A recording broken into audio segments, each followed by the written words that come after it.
Hey there, welcome to your deep dive. Ever dream of ditching that 9 to 5 grind, like selling digital products online instead? Oh, yeah. It's a dream a lot of people have these days. And today we're diving into a really interesting corner of that world, tiny digital products. Tiny but mighty, right? We're talking about those smaller scale digital creations, but they can bring in some serious cash. Like, we're talking tens of thousands per month. Even millions over time. It's incredible. Right. And the best part, it's not just for tech geniuses or anything. Not at all. We're actually pulling insights from this YouTube video by Wes McDowell. It's called 7 TINY Digital Products Guaranteed to Sell in 2025. And he breaks down how people with everyday skills are finding success. Okay, I'm hooked already. So, what's the first type of tiny digital product on his list? First up is light memberships. Okay. What are those all about? So it's about like cultivating a community online and generating that sweet recurring income. And the best part, you're not chained to client work. So instead of one-off projects, you're building something with long-term earning potential. Got it. What makes this light membership model so successful, though? It's a win-win. You offer valuable content and support at an affordable price. Makes it attractive to a wider audience. And because it's recurring, you're not constantly hustling for new clients. Right, right. Less chasing those invoices. Exactly. The video gave a great example. Jamie Wolfer, a wedding planner. Yeah, I think I saw that. Yeah, she replaced her entire planning income with a $29 a month membership. Wild. Yeah, it's a fantastic case study. She recognized, like brides-to-be, they crave guidance. And community support, right. So her membership gives them that at a fraction of the cost of, like, traditional wedding planning services. Smart. Wow. Okay, so we're talking recurring revenue, the power of community. What's next on this list of tiny digital products? Next, we've got 90-minute workshops. 90 minutes, that's it. That's it. Think of them as, like, power-packed sessions. You share your expertise live, and this is key, you record it for later use. Oh, I like that. Get double the use out of it. Exactly. Plus, you can give personalized feedback and even potentially like convert those attendees into long-term clients. So it's a live event that keeps on giving. I like it. What makes this format so effective, though? I think the live element is really key. It creates a sense of connection, and allows for real-time interaction, which you just can't replicate with just pre-recorded content. Right. It's that human touch. Even in the digital world, people crave that connection. For sure. And I think the limited duration also creates a sense of urgency and value. It's not some big open-ended commitment, so it can be really appealing to a lot of people, especially those with busy schedules. Yeah, I could see that. Okay, moving on. Let's talk about a classic one, ebooks and audiobooks. Yeah, those are tried and true for a reason. They just work. They really do. They let you package your knowledge, your experience into a digestible format that can reach a global audience, especially with platforms like Amazon. The video highlights business consultant Michael Port as an example. His book, Book Yourself Solid, wasn't just a source of direct income. He used it to get more clients for his consulting business. Exactly. And it shows how these products can be so much more than just a one-time sale. They can be a tool to build your brand, attract clients, really establish yourself as like an authority in whatever you're passionate about. It's about leveraging a single asset to create multiple avenues for growth. Exactly. And that brings us to our next category, which takes a whole expertise sharing thing to a new level. Paid email newsletters. Okay, this is interesting. Most people associate newsletters with free content. So how do you get people to actually pay for something they could get for free somewhere else? It's about going above and beyond the basics. You have to provide like really exclusive, high-value content that's for a very particular audience. Yeah. People willing to invest in their growth. Gotcha. So not your average newsletter, right? This Yeah. is about curated insights, in-depth analysis, maybe even like actionable advice that you just can't find anywhere else. Exactly. It's about establishing yourself as like the trusted source in your field. You become the go-to expert. Love it. Exactly. The video mentions a former Quora top writer, Nicholas Cole. Yeah. He charges $50 a year for his daily writing habits newsletter, sends out 5 emails a week. Wow. It's packed with writing advice and advice on how to build your influence. That's a lot of content. It's a great example of how a paid newsletter can be a sustainable income stream. People are willing to pay for that consistency, that quality, and honestly, just to have a direct line to an expert's insights. It's like that feeling of being part of an exclusive club. Yes. And that feeling makes people way more engaged, more committed to your content. They're not just passively scrolling, They're invested in their growth and the journey you're taking them on. It's about building a community of learners who are serious about leveling up, right? Okay, what's next? Let's talk about email courses. Those build on this whole structured learning thing. Okay, email courses are everywhere these days. What makes them so popular? They deliver a structured learning experience right to your audience's inbox.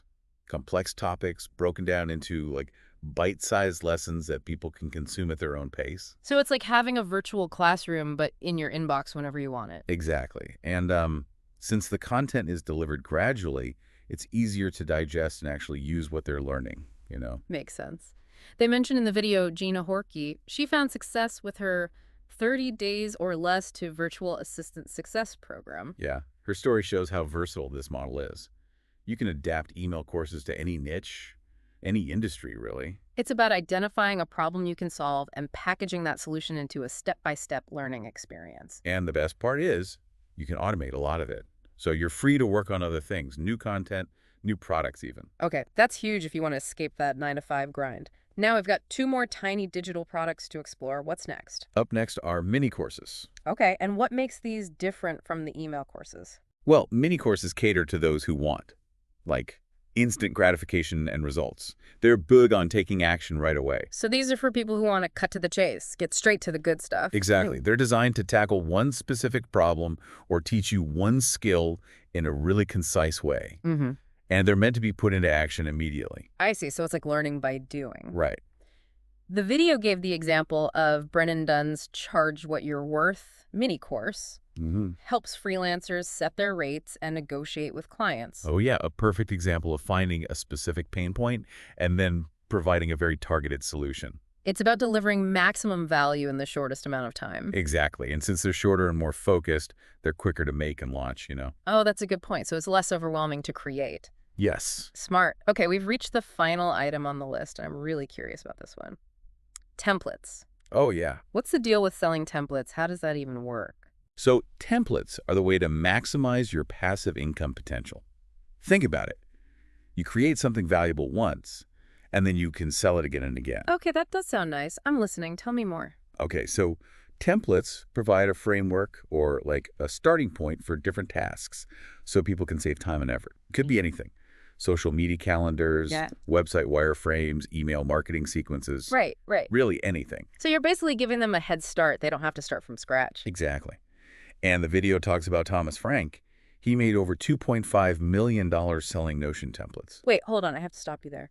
I'm not sure everyone knows what Notion even is. Oh, right. Can you give us a super quick explanation? Of course. So Notion is like this digital workspace that lets you organize notes, tasks, projects.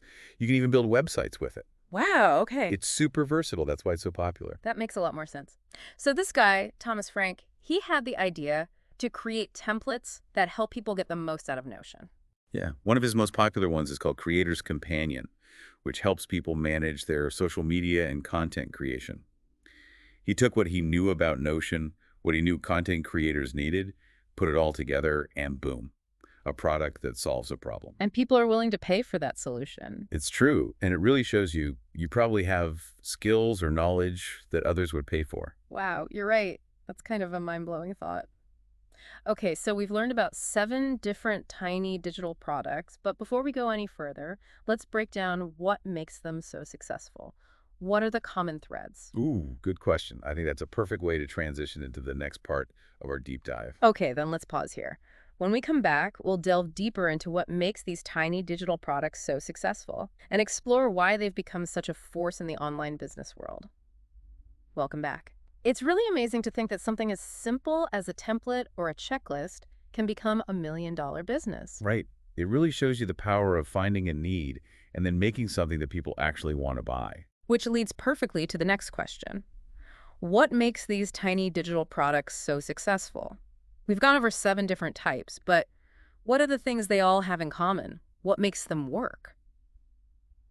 I think it comes down to specificity. Specificity, okay. Remember Jamie Wolfer, the wedding planner? She didn't try to sell her membership to every single person getting married. She found the people who wanted her style of support, at a price they could afford. So it's about finding that niche, that sweet spot where your expertise meets a hungry audience. Exactly. And it's not enough to just solve a problem. You have to deliver value and fast. Fast. Okay. Think about those 90-minute workshops. People leave with practical knowledge that they can actually use right away. They don't have to Wow. wait months to see results. It's like the difference between reading a book about a skill versus actually getting your hands dirty and trying it out. Exactly. And that connects with another crucial thing, accessibility. A lot of the time, tiny digital products are priced way lower than, say, like a year-long coaching program, which can be really expensive. Yeah, makes sense. It's a much lower barrier to entry, which can be really attractive, especially to people who are new to this whole online learning thing or hesitant to spend a lot up front. Totally. You get to dip your toes in the water before you dive in head first. Exactly. And while keeping things affordable is definitely important, we can't forget about building a community, making people feel like they're part of something. Yes. That feeling of belonging can be super powerful, like we were talking about earlier with those paid newsletters. Yeah, it's like you're turning the product from a one-time thing into a conversation, an Yeah. ongoing relationship. People are way more likely to stick around if they've got other people cheering them on, going through the same things. It's like a built-in support system, so important when you're trying to learn something new or make a big change. Okay, so we've talked about what makes tiny digital products successful. Now let's flip the script. What about the challenges? It can't all be sunshine and rainbows, right? Oh, definitely not. What do people need to watch out for? I think it's really easy to underestimate the amount of work involved. Just because something is called tiny doesn't mean it's easy to make. Right, you're still running a business. Exactly. There's still plenty of planning, research, making the actual content, design, marketing. It's a lot. And then once you get things rolling, there's customer support, which can suck up a ton of time, especially if your product really takes off. Totally. You have to be realistic about that. Hmm. And another thing, underpricing your work. I know it can be tempting to go low to get more buyers, but you've got to value your skills and your time. Right, finding that sweet spot between making it affordable but also making a profit. Exactly. Thorough market research is key. You really have to understand who you're selling to, what their budget is, what they're willing to pay. It's about positioning yourself in the market strategically. And speaking of competition, I imagine that's a challenge too. How do you stand out when there are so many other people selling digital products? You need a strong brand identity, something that people remember, and a clear, unique selling proposition. So what makes your product different or better? Yeah, like what specific problem does it solve that nothing else does? And you have to be able to explain that value really clearly to your ideal customer. Yes, you have to hook them. And then, once you've got their attention, you have to manage expectations. What do you mean? I mean, it's awesome if you can make good money with tiny digital products, but it's not going to happen overnight. It's not a get-rich-quick scheme. It's not. Mm. It takes time and effort and consistency to build a real business. It's a marathon, not a sprint. You've got to pace yourself. Exactly. And celebrate those small wins.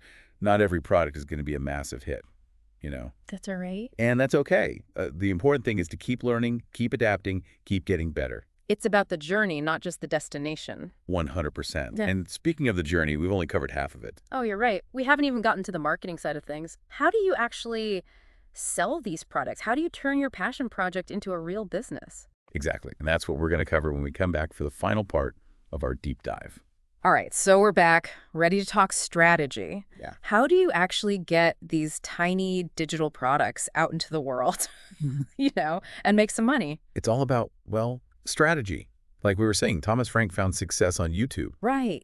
But the big lesson is you've got to find your people Okay. wherever they hang out online. Instagram, Facebook groups, those niche communities. Right. You can't just cross your fingers and hope for the best. Yeah, no, that makes sense. So it's about being strategic, not just, throwing stuff out there randomly.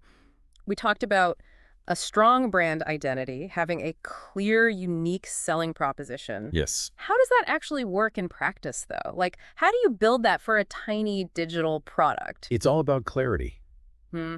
and consistency. Oh. You have to make it crystal clear what your product does, what problem it solves, why it's different from everything else out there. Yeah. And then you've got to keep saying that everywhere. On your website, your social media, your emails, it all has to feel connected, and it has to speak directly to the people you're trying to reach. So it's not enough to just have a great product. You have to get people excited about it. Tell them why they need it in their lives. Exactly.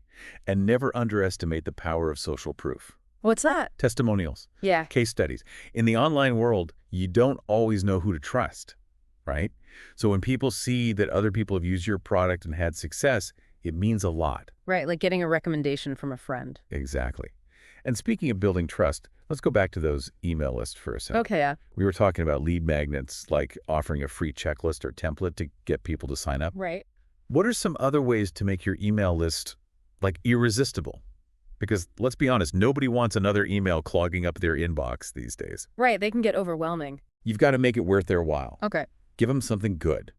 A discount, exclusive content, maybe an invitation to a free webinar, something they can't get anywhere else. So you're basically sweetening the deal. Exactly. And once they're on your list, don't just spam them with sales pitches, You've got to build that relationship. Share valuable content, answer their questions, be helpful. Make them see you as the expert, the guide in your niche. It's about playing the long game. Building those connections takes time. Exactly. You've got to be patient. Okay, so we've talked about marketing, finding your audience, all that good stuff. But let's go back to the beginning for a minute. The product itself. Right. Any advice for someone who's like, this all sounds great, but where do I even start? Start with your audience. Who are you trying to help? What are they struggling with? What do they need? Exactly. Answer those questions, and you'll be well on your way. Once you really get your audience, you can create a product that speaks directly to them. And don't be afraid to ask for feedback early on. Oh, that's a good point. Yeah, show your product to a few people, get their honest opinions, and be open to making changes. You can't just stay in your little bubble. Getting feedback is so important. For sure. And, at the end of the day, the most important thing is to deliver on your promises. If your product says it's going to help people do X, Y, Z, it better do that. Right. It all comes back to trust. Exactly. People have to be able to trust you. And that's how you build a successful business, tiny or not. This has been great. We've covered so much ground today. We learned about different types of tiny digital products, what makes them successful, how to market them, the challenges, the opportunities. That's a whole world out there. It really is. So listener, what's it going to be? What tiny digital product will you share with the world? What are you passionate about? What problem can you solve? We can't wait to see what you create. That's a wrap on this deep dive. Until next time, keep learning, keep creating, and keep diving deep.